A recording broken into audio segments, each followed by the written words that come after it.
تو ایک زمانہ ہمارے اوپر ایسا گزرا ہے کہ لوگ ایک دوسرے کا احساس کرتے تھے. یہ بغداد کی کہانی ہے. ایک شخص صرف یہ دیکھنے کے لیے آتا ہے کہ یہ لوگ عزت کیوں اتنی زیادہ پا گئے ہیں. اس نے ایک ہوٹل سے کھانا کھایا, وہ مسلمان نہیں تھا, اور سامنے ٹیبل پہ ایک جوان بیٹھا تھا, وہ مسلمان ہے. اس نے محسوس کیا کہ اس کا تعلق ہمارے شہر سے نہیں ہے. خیر کاؤنٹر پہ جا کے اس کا بل دیا, اور اس صاحب نے کھانا کھایا, بل دینے کے لیے کاؤنٹر پہ گیا تو کہا آپ کا بل ادا ہو گیا ہے. کہا یہاں تو مجھے کوئی جانتا نہیں, میں اجنبی ہوں.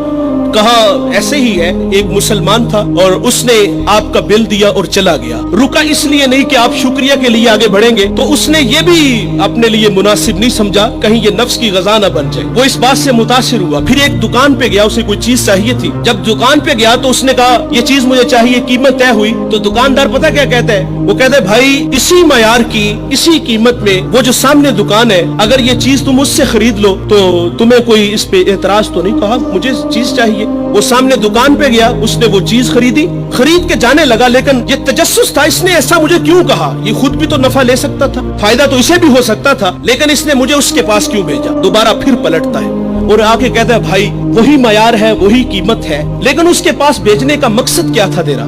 اس نے کہا بھائی صبح سے اس وقت تک میرے پاس بڑے گاہک آئے ہیں اور میں نے اپنے بیوی بچوں کے لیے رزق روٹی اکٹھی کر لی ہے, اور وہ جو سامنے بھائی ہے اس کے پاس صبح سے لے کر اس وقت تک کوئی گاہک بھی نہیں آیا. تو میری آرزو تھی کہ تو اس سے جا کے خرید لیتا تاکہ وہ بھی اپنے بچوں کے لیے رزق روٹی لے جاتا.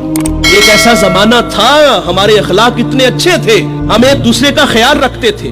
آج تو ذلیل کرتے ہیں. تو حضرت عمر رضی اللہ تعالیٰ عنہ کے پاس ایک مقدمہ آیا بڑا عجیب سا. ایک صاحب نے زمین خریدی اور ایک نے بیچی.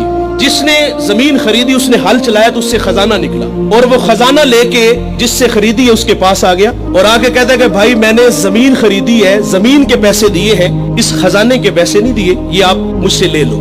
اور جس نے بیچی ہے وہ کہتا ہے بھائی یہ تمہارے مقدر, یہ میں نہیں لوں گا, یہ تمہارے ہی ہیں. ان کا آپس میں تنازع ہوا, حضرت عمر کے پاس آ گئے. وہ دے رہا ہے, وہ لے نہیں رہا.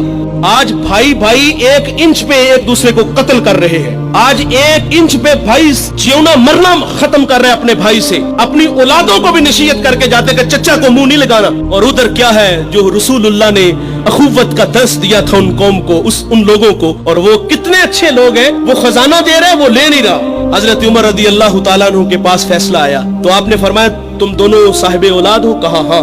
ایک نے کہا میری بیٹی ہے, جس نے زمین بیچی تھی اس کی بیٹی تھی, جس نے خریدی تھی اس کا بیٹا تھا. کہا دونوں کا نکاح کر دو, اور وہ جو خزانہ ہے وہ بیٹی کو جہیز میں دے دو تاکہ وہ خزانہ دوبارہ اس کے پاس چلا جائے. تو اللہ سے دعا کریں کہ اللہ ہمیں اچھے اخلاق عطا فرمائے. اس ویڈیو کو شیئر ضرور کیجئے, ہو سکتا ہے آپ کے ایک شیئر سے یہ بات کسی کے دل میں اتر جائے. جزاک اللہ.